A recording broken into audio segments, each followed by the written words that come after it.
Hello and welcome once again to another episode of Open Talk. In today's episode, our guest is the founder of the unique food blog, The Crave List, Hind Rumehi.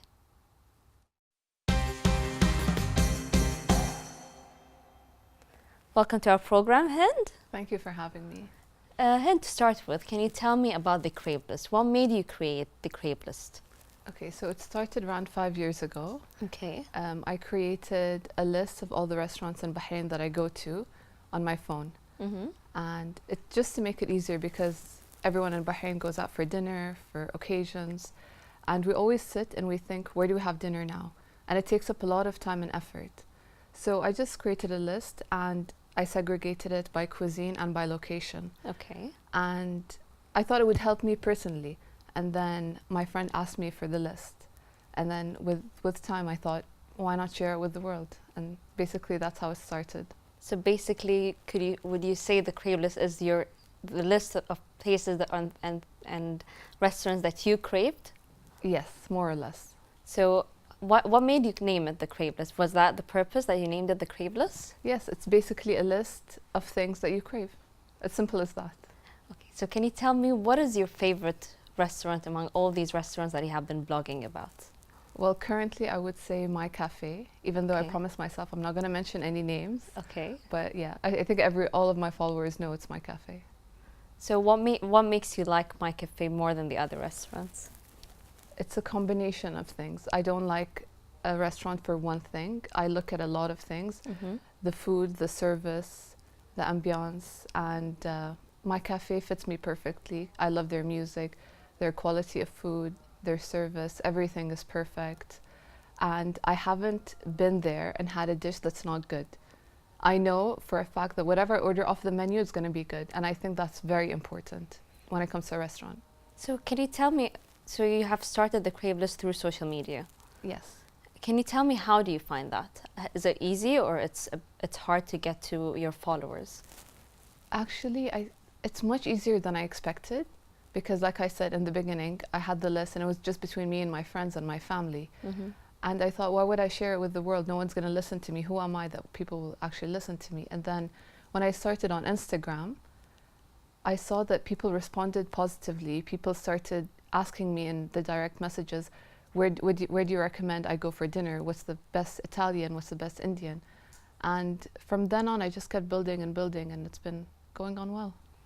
So Alhamdulillah, so far. Alhamdulillah. So tell me about the story of your fork. I believe you have. Yes, this fork. So tell us about this fork. It looks very nice. Thank you. So it has the Crave List on it, and it's, I think, the signature and the founding item of the blog, The Crave List. I got it as a Christmas present Okay, nice. from one of my close friends. That's actually what pushed me to start The Crave List. Nice. They told me, you have really good taste in food. We always ask you about where to go and what to eat. So this was just like my stepping stone into starting my food blog. That's amazing. Thank you. So tell me more about, as a food blogger, how do you find the food in Bahrain? I definitely think there's room for improvement. Overall, it's good, but definitely room for improvement. So Hind, can you tell me how important are these food markets that are happening in Bahrain, as you can see a lot of youth participating in them? It's quite important because it gives them something to be busy with. And I think it's really important for the youth, not just when it comes to food, to a lot of things in their spare time, to just indulge in something that they love, that they're passionate about. And it's been really...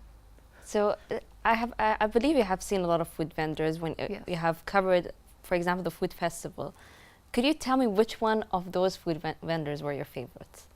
Again, you're getting me in trouble. Most of them were really good, and I was impressed by the variety. But I would say, do you mean the Bahrain Food Festival? Yeah.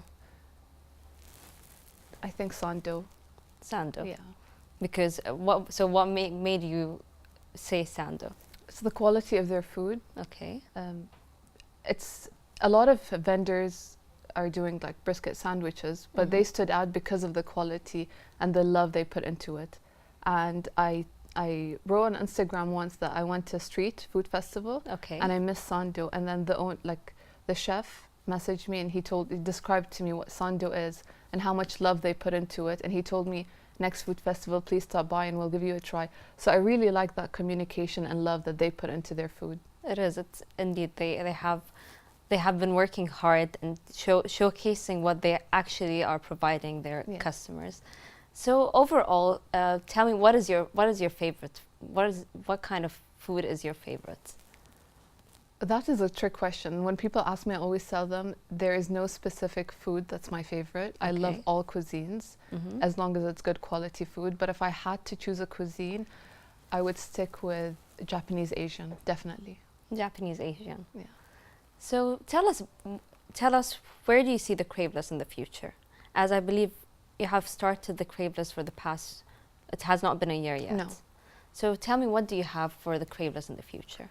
Well, I'm working on a website currently, and I hope to be a mediator between restaurants and the people that dine in these restaurants, and vice versa, which I've been doing, but it's on a smaller scale now. So hopefully with the websites, I can help restaurants provide what the customers need and like fix their menu items or tell them what's trending in the food market. Okay. And at the same time help customers. What are you craving? You like this kind of food, this kind of atmosphere, go here. To That's basically nice. act as a mediator. And and a food perfect. guide. Yes, Yeah. that's a perfect thing. And can you tell me, so that the website has not been yet launched, of course, and you're working on it. So tell me about you have how many numbers of followers do you have so far? I believe, if I'm not mistaken, 2,640. And you have started only a few months ago. Yes. So what makes you unique?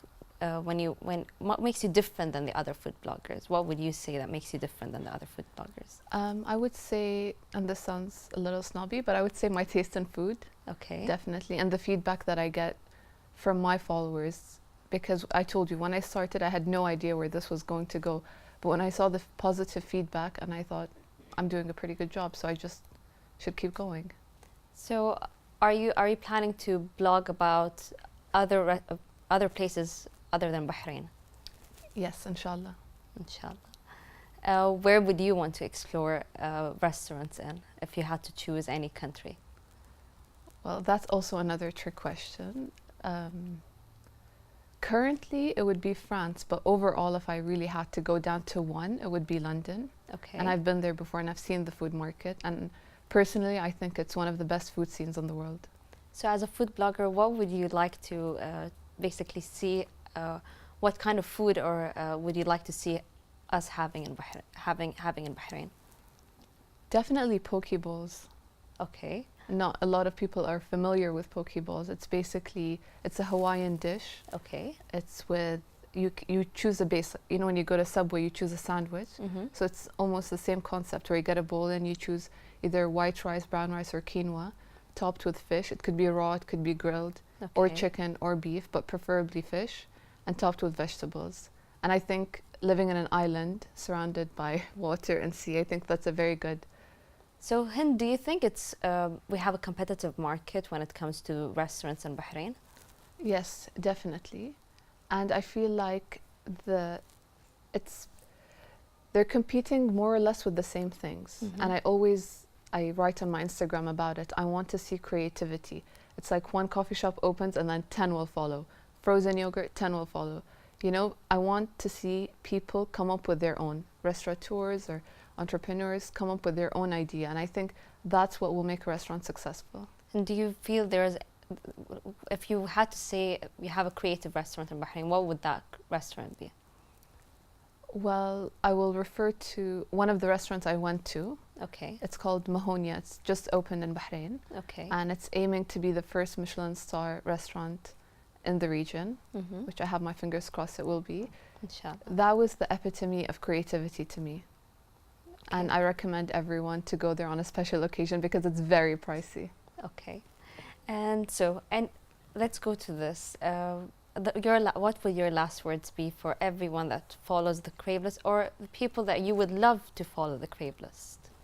Well, I would just like to tell them that stick around because it is hopefully going to be your main food blog, food guide in Bahrain and globally. Inshallah. And also another reason why I started the crave list is not only for Bahrainis, but to attract people from abroad. I have a lot of people asking me, oh, we're coming to Bahrain for the weekend or for holidays, where do we go?